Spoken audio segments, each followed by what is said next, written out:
everyone, welcome to the Business Standard Morning Show. I'm Nazia Iqbal, and here's your look at the stories for the day.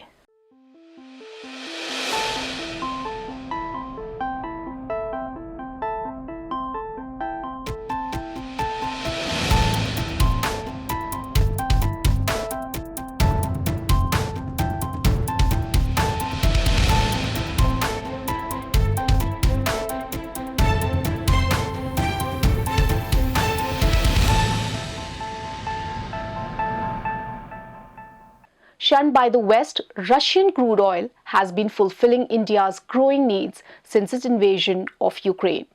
From 1%, the share of discounted Russian crude has shot up to around 40% of total imports.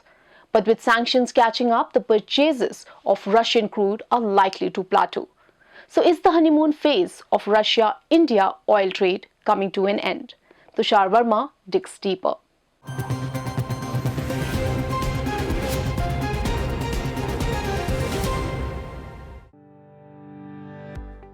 India's tryst with Russian crude oil may be over soon. The Ural crude has breached the $60 per barrel cap. Western pressure has also led to uninsured shipping of the commodity to India, coupled with obstructions in payment. Then, there is news of Moscow cutting down oil exports from its western ports. For now, India may continue with Russian crude oil even above the price cap, ignoring Washington's fresh warning to transgressors of its sanctions. India's position emphasizes its pressing need for fuel amid the surprise output cut by OPEC+. Russian crude oil had a price cap for trading set at $60 per barrel by the G7 nations along with the European Union and Australia. Recent data shows that the trade price has breached the cap and is likely to invite scrutiny from the West. The UAE has recently said that payments to Russian accounts in Dubai cannot be made in dirhams to buy oil above the price cap. This was because of increased pressure from the West. USA's Office of Foreign Assets Control said transporters and financial institutions must retain records and attestations by oil marketers that Russian oil was bought below the cap to avoid penalties. Penalties include denial of tanker insurance, among many others. So, do these developments signal an end for Russia-India discounted oil trade? Some experts say that the trade may continue. It is the sweeter crudes such as the ESPO, etc., which are at higher prices. Even though we may have reached for certain crudes, we are still going ahead with those purchases through alternate settlement mechanisms. These were through the dirham route only that these payments were being made. But in case that is disallowed, we can settle these payments through some of the payments that we get for the sale of crude, our stakes in some of the oil fields in Russia, where instead of the money flowing to India, some of the payment can be made through those payments. It's unlikely that it will come to an end because India has time and again stated that so far as energy security of the country is concerned, it will like to pursue an independent policy. In terms of actual practice, we will see that to the extent possible, India will continue to contract the Russian oil. Till FY22, OPEC's dependence on India's oil imports was 72%. In FY23, it fell to 59%. At the same time, India's dependence on Russian crude oil increased significantly. Russia has the largest share of India's crude oil imports for its affordable price. Saudi Arabia and Iran, which have historically remained the top two exporters to India, have fallen to second and third. India's daily crude oil demand has also increased over the years. It was 4.5 million barrels per day in 2020 and rose to around 5.4 million barrels per day in 2023. Presently, Russian crude oil accounts for 44% of India's domestic crude oil demand. Although Russian oil is not a part of India's crude basket, it may still have an impact on inflation because of its significant share in India's crude oil demand. What do experts have to say about it? As of now, even though I know that OPEC has announced a cut in the oil production, so that had some impact on the global crude prices. But in general, it is expected that the crude oil prices are unlikely to go back to the level which was seen immediately after the Russia-Ukraine war. India's import from Russia from almost a negligible quantum to now almost close to about 30%. Means that we will be able to cap the imported component of inflation to a large extent. With the Ukraine crisis far from over, sanctions on Russia by the West are likely to continue. This may impact India's oil imports. After all, India is the world's third largest oil importer. So, what is the prospect of India's crude oil imports in the near term? I mean, our overall dependence on crude imports will increase. We project that by 2030, the demand will be about 330 million tons. Having said that, how long these discounts remains to be seen. That is because more and more countries are now buying Russian crude, and over time, as the market grows for these the discount may disappear. And in case this trend continues, then over some time, these imports the discounts may reduce, and in which case India may look at other options as well. The challenges in importing relatively cheaper crude oil from Russia have only increased. However, India will still have options that it can use to continue importing Russian crude and make payments. Experts believe that there will not be much of an impact on inflation. But how exactly things will pan out depends on the geopolitical scenario and is something to keep an eye out for.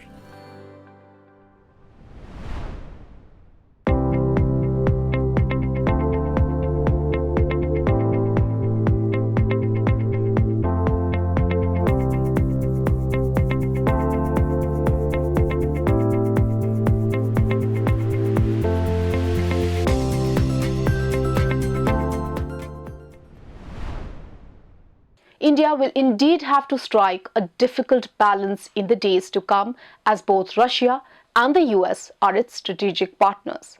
Speaking of the US, one of its largest chip makers, Micron Technology, is planning to set up a plant in India, and for its CEO, Kanpur-born Sanjay Mehrotra, it is a homecoming of sorts. Now 64, Mehrotra had left for the US when he was just 18. Shivani Shinde charts out his journey.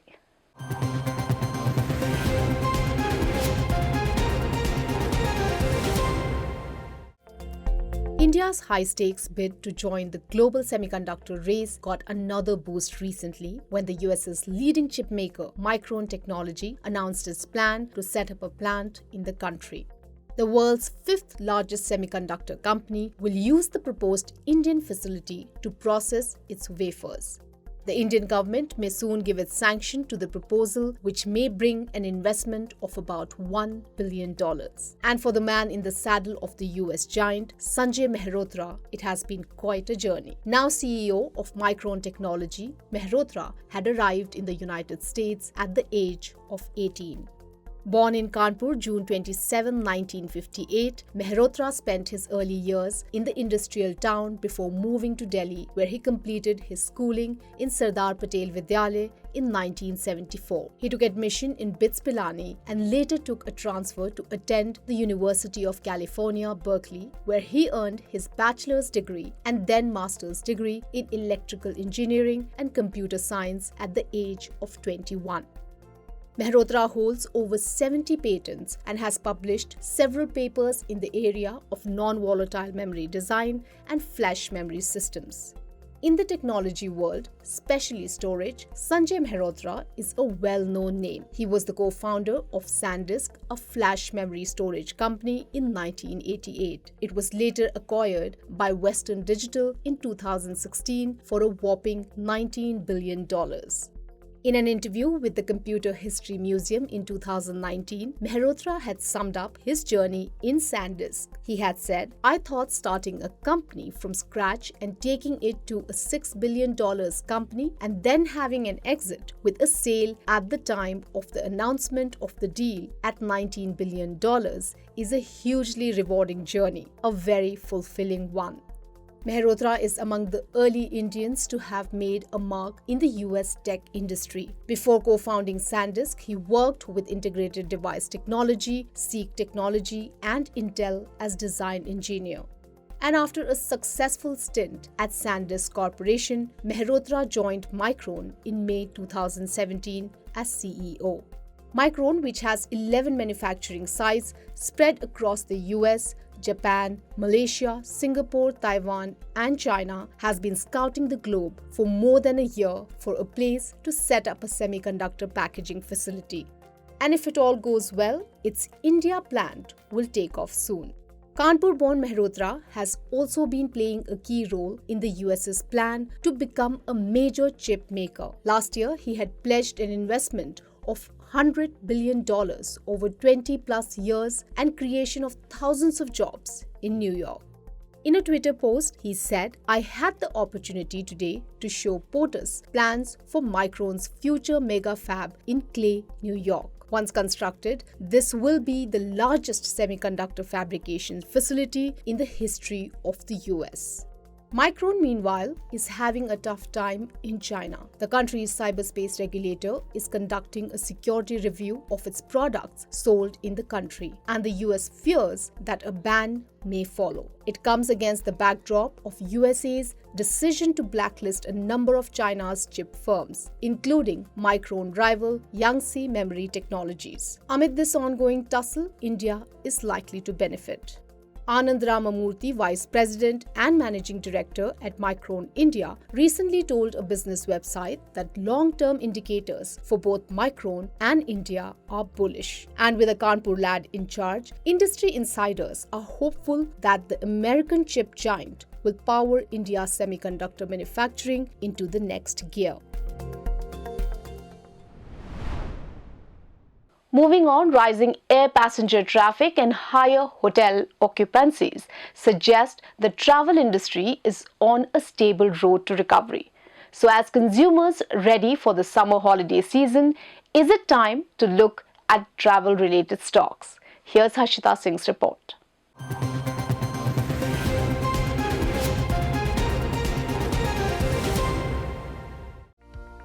An impressive turnaround in the domestic travel and tourism business after the pandemic lull has brightened prospects of stocks of hotels, airlines, travel agents, ticket booking players, and luggage makers. Market analysts are bullish on the space, especially ahead of summer holiday season, given a sustained improvement in leisure, corporate, and international travel. They suggest investors remain selective on this space and buy the stocks on declines. The hotel and travel industry is checking in for a winning streak. The wave of robust demand has led to the increased confidence among the businesses. The growth momentum will continue further owing to the sugar rush in leisure and corporate travel, upcoming holidays and wedding season, G20 summit, boost from international travel, and so on. Having said that, the occupancy picture for hotels and flights appears very promising. Given the strong growth potential ahead, investors should keep a longer time horizon and seek out opportunities in quality names within the theme where the multiples have room to expand and the risk-reward ratios have turned favorable. The stock price seems to have already factored in the fast recovery, so buy on dips should be the strategy. Some of the interesting names from this theme are Indian Hotels, Interglobe Aviation, Mahindra Holidays and Resorts. Even after a sharp jump in EBITDA in fiscal 2023 due to post-COVID normalization, the hotel sector will likely continue to benefit from cyclical recovery and demand growth, beating supply over FY23 to 25, according to analysts at Jefferies. Meanwhile, the domestic airline passenger traffic, which is a proxy for travel demand, recorded a sharp 52% yearly jump to 3.75 crore passengers between January and March this year. Domestic air traffic is nearing pre-COVID levels, and rising international travel and lower ATF prices are expected to support this sector's yields and profitability ahead. The incumbents in the airline industry are expected to benefit the most from the paucity in capacity, as they have a larger share of the market and are able to manage the supply-demand balance. With fewer airlines operating in the market, there is less competition, allowing incumbents to charge higher prices and improve profitability. As demand travel has rebounded from the pandemic-induced slowdown, the number of people seeking to book travel tickets has increased dramatically. Moreover, IRCTC has also diversified offerings beyond online ticketing, such as providing package tours and travel-related services, which have seen increased demand as people like to explore domestic travel options. Given all these trends that we have mentioned above, we remain bullish on IRCTC target price of 770 from this current market price of 606 and trading at 41.3 times FY25 earnings. We also like Ease My Trip with a target price of 53. Current market price is 45 and trading at 32.4 times FY25 earnings. Thomas Cook with a target of 80 from the current CMP of 65 and trading at 8 times FY25P. Another stock that we like is Indian Hotels with a target price of 460. Moreover, according to CRISIL ratings, the leading domestic travel operators like Thomas Cook, Make My Trip, Yatra and Ease My Trip are likely to report operating profits for FY24 after straight losses in the past two fiscals, while their revenue in FY24 is likely to pass pre-pandemic levels. That apart, luggage companies remain another favorable bet within the broader travel theme. Brokerage Anand Rathi recently initiated coverage in VIP industries and safari industries with buy ratings, citing a strong rebound in travel services and a shift in consumer preference from non-branded to branded luggage. That said, at the bourses, the sharp performance across the sector has been mixed over the last 2 quarters. Shares of safari industries, RateGain Travels, Indigo and Mahindra Holidays have gained 7 to 36% during this period, while IRCTC, Ease Trip Planners, SpiceJet and VIP have lost 4 to 22% as compared to a 5% gain in the BSE Sensex. Equity markets will track global cues today. The street will also react to Q4 numbers of Maruti, SBI Life, HDFC Life and Bajaj Finance among others.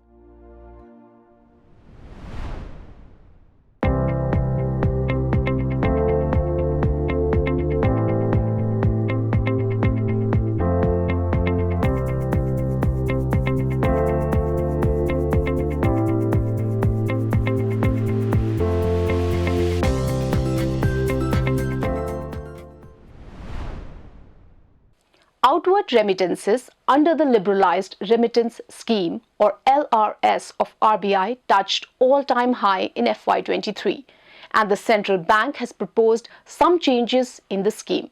In today's Decoded segment, we explain exactly what is LRS and what are these proposed changes.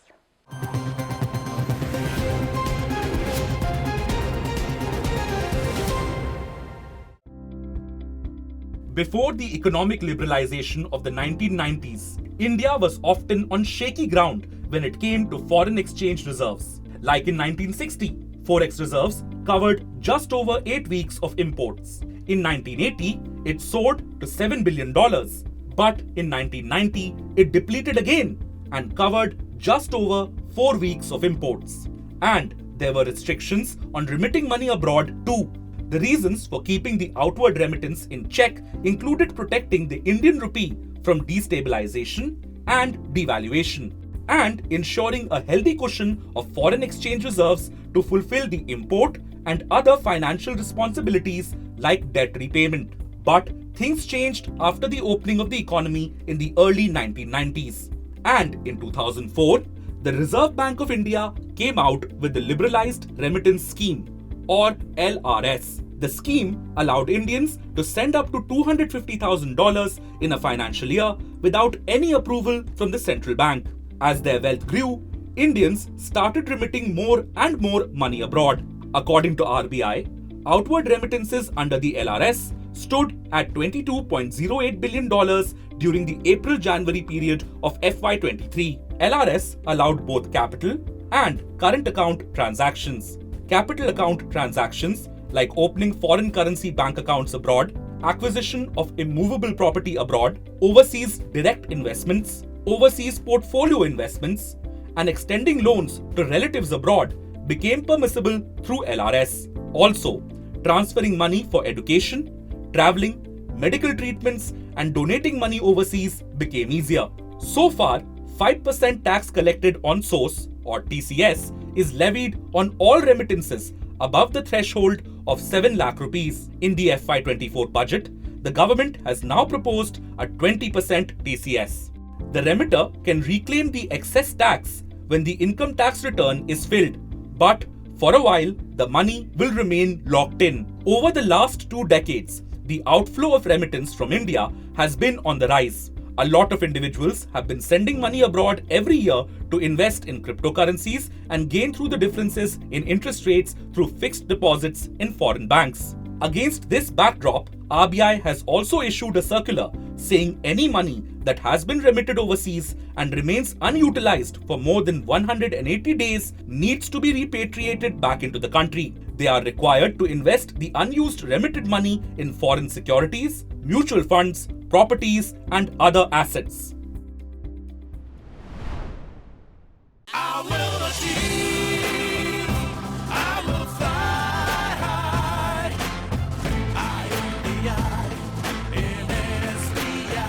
I'm backed by the nation's trusted bank, SBI, the banker to every Indian. So the new rules say that those with bank accounts abroad are required to maintain a minimum balance. But the new RBI rules say that funds should not lie idle for more than 180 days. So the new rules seem to have created some confusion there. Well, that's all we have for you today. For more news and analysis, please log on to business-standard.com. Thank you for watching.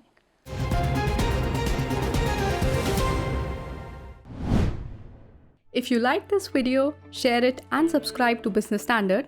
For more news, views and insights, log on to www.business-standard.com. Do also follow us on YouTube, Twitter, Facebook, Instagram, Telegram and LinkedIn.